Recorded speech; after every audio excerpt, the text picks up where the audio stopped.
Hello साथियों, नमस्कार। Polytechnic पाठशाला 3.0 में आप सभी का स्वागत है। TG2 में एसी चैप्टर आपको पढ़ाया जा रहा है। ठीक है, आज दूसरा लेक्चर है TG2 में एसी चैप्टर का। यहाँ पर आज आपको बताएंगे कि एसी और डीसी में क्या डिफरेंस होता है। जो मेन डिफरेंस है उसको जानना बहुत ही ज़्यादा क्या है ज़रूरी है। ठीक है, अब क्या है कि जैसे एसी में जो करंट फ्लो होती है, एसी में क्या होता है, एसी के केस में आप सुने होंगे एक फेज होता है और क्या होता है, न्यूट्रल होता है। क्या होता है, न्यूट्रल। ठीक है, तो एसी में जो करंट फ्लो होती है वो फेज टू न्यूट्रल फ्लो होती है, समझ में आया। जबकि डीसी में जो करंट फ्लो होती है वो पॉजिटिव और एक क्या होता है, निगेटिव। तो पॉजिटिव से निगेटिव करंट क्या करती है, फ्लो करती है। तो ये चीज़ एग्जाम में क्या किया जाता है, पूछा जाता है, इसलिए इसे नोट डाउन करना जरूरी है। ठीक है,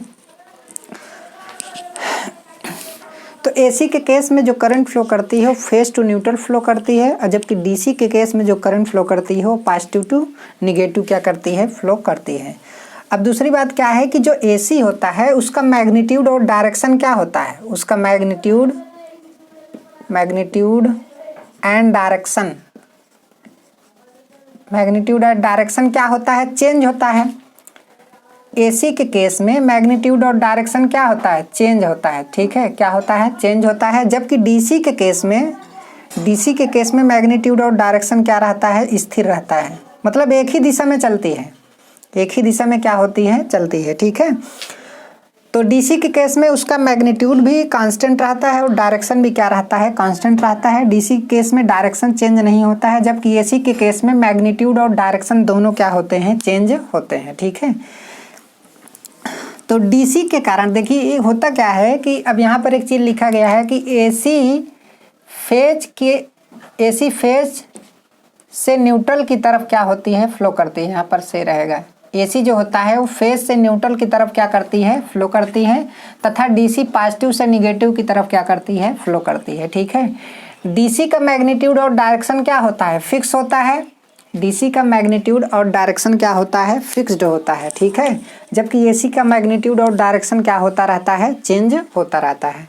अब यहाँ पर क्या है कि डीसी क्या है, देखिए एसी हमारा साइन वेव के रूप में चल रहा है, जबकि डीसी हमारा कुछ इस टाइप का चल रहा है।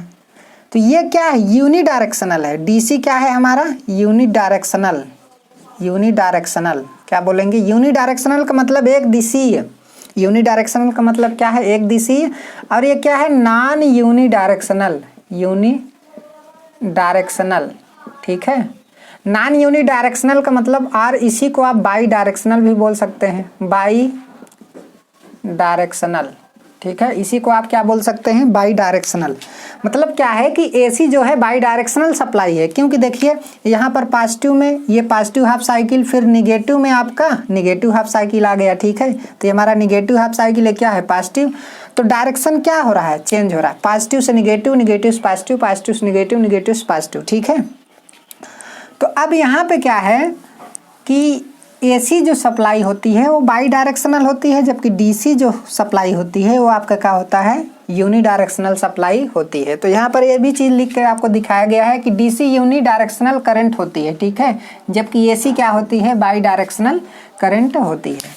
अब यहाँ पे क्या है कि देखिए एसी के कारण क्वेश्चन पूछा जाता है कि अगर एसी करंट आपकी ऐसी है तो एसी के कारण जो मैग्नेटिक फ्लक्स सेटअप होगा वो भी कैसा होगा, ऐसा ही होगा। ठीक है, मतलब क्या है कि ये अल्टरनेटिंग सप्लाई है, तो इसके द्वारा जो फ्लक्स उत्पन्न होगा किसी कॉइल में तो वो भी क्या होगा, अल्टरनेटिंग फ्लक्स होगा, अल्टरनेटिंग फ्लक्स। ठीक है, अब डीसी का क्या है, डीसी के केस में उसका मैग्नीट्यूड और डायरेक्शन क्या है, फिक्स है, तो उसके कारण जो मैग्नेटिक फ्लक्स या मैग्नेटिक फील्ड सेटअप होगा वो भी क्या होगा, स्थिर होगा। तो कहने का मतलब क्या है कि एसी जो है एक अल्टरनेटिंग फ्लक्स सेटअप करता है, जबकि डीसी जो है एक फिक्स मैग्नेटिक फील्ड क्या करता है, सेटअप करता है, कांस्टेंट मैग्नेटिक फील्ड, जिसका मैग्नीट्यूड और डायरेक्शन चेंज नहीं होता है। तो ये भी क्वेश्चन एग्जाम में क्या किया जाता है, पूछा जाता है। ठीक है, इस चीज़ को आप लोग अच्छे तरीके से नोट डाउन कर लीजिएगा कि एसी के कारण अल्टरनेटिंग मैग्नेटिक फील्ड सेटअप होता है, जबकि डीसी के कारण एक कांस्टेंट मैग्नेटिक फील्ड क्या होता है, सेटअप होता है। ठीक है, तो यहाँ तक पॉइंट आपका हो गया। आप लोग अच्छे तरीके से इस पॉइंट को नोट डाउन कर लीजिएगा, ये सारे पॉइंट बहुत ही इम्पोर्टेंट है आपके एग्जाम के लिए। ठीक है,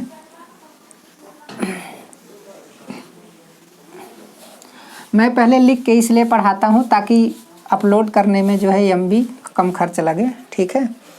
अब DC के केस में क्या होता है, स्किन इफेक्ट नहीं पाया जाता है, जबकि AC के केस में स्किन इफेक्ट पाया जाता है। अगर स्किन इफेक्ट की बात करें, स्किन इफेक्ट, ठीक है, स्किन इफेक्ट ये DC में जो है नहीं होता है, DC में नहीं होता है, जब AC में क्या होता है, होता है, AC में होता है। देखिए होता क्या है, स्किन इफेक्ट क्या है, अगर किसी भी कंडक्टर से किसी, जैसे मान लीजिए हमारा क्या है, कंडक्टर है, तो इस कंडक्टर से अगर DC फ्लो करेगा तो DC पूरे क्रॉस सेक्शनल एरिया से होकर के क्या करेगा, फ्लो करेगा, समझ में आया।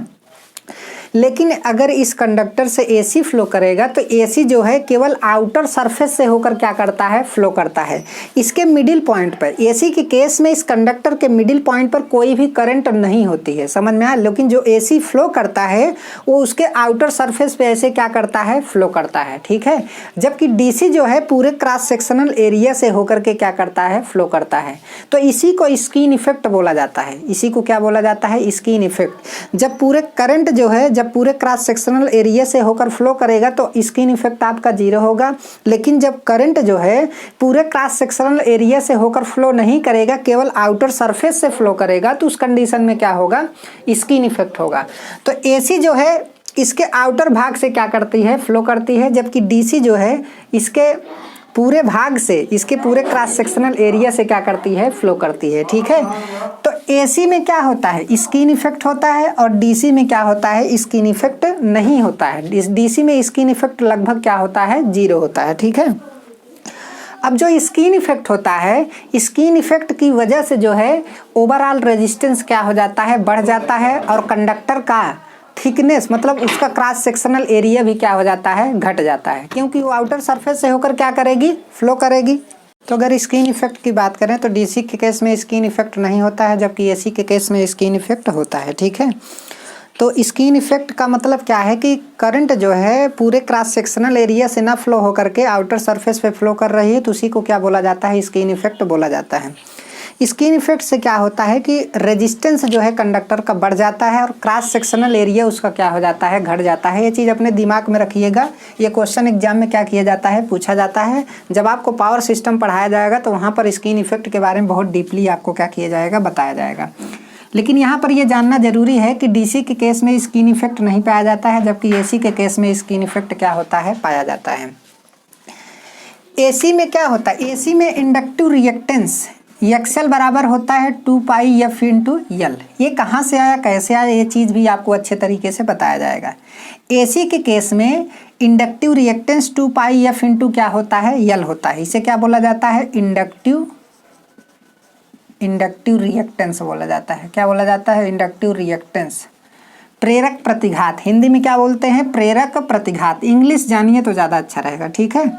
अब ये किस केस में है, ये तो AC के केस में। अगर DC के केस में देखा जाए तो DC के केस में बताइए फ्रीक्वेंसी कितना होता है, 0। देखिए AC के केस में फ्रीक्वेंसी 50 हर्ट्ज होती है, लेकिन DC के केस में फ्रीक्वेंसी कितना होता है, 0 होता है।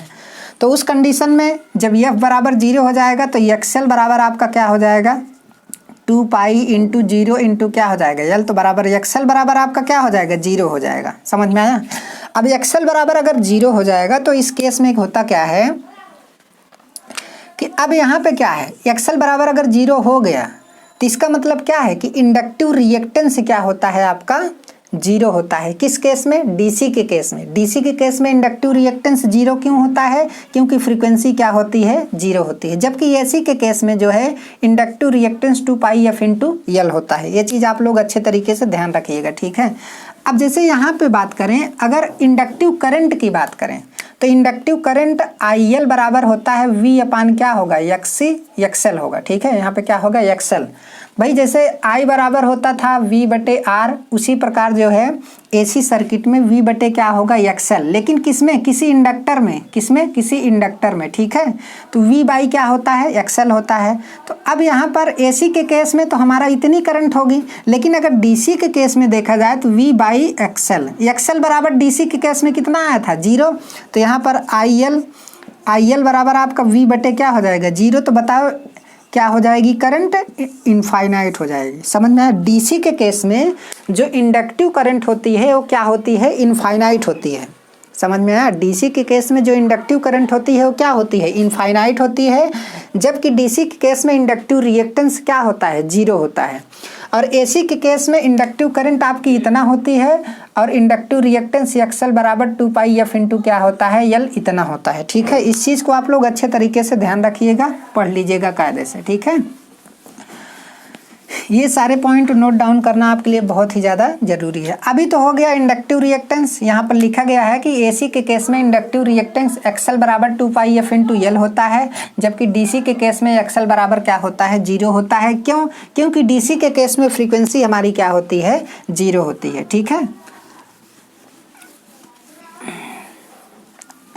अब एसी के केस में जैसे मान लीजिए कैपेसिटेंस की बात करें, कैपेसिटेंस आपको पता होगा कि ये कैपेसिटर का सिंबल है। ठीक है, तो कैपेसिटेंस की बात करें तो एसी के केस में आपको पता है कि एक्सी बराबर आपका कितना होता है, ओमेगा इंटू सी। आप लोग पढ़े होंगे 2 पाई एफ इंटू क्या हो जाएगा, सी हो जाएगा। ठीक है, तो एसी के केस में जो कैपेसिटिव रिएक्टेंस, इसे क्या बोला जाता है,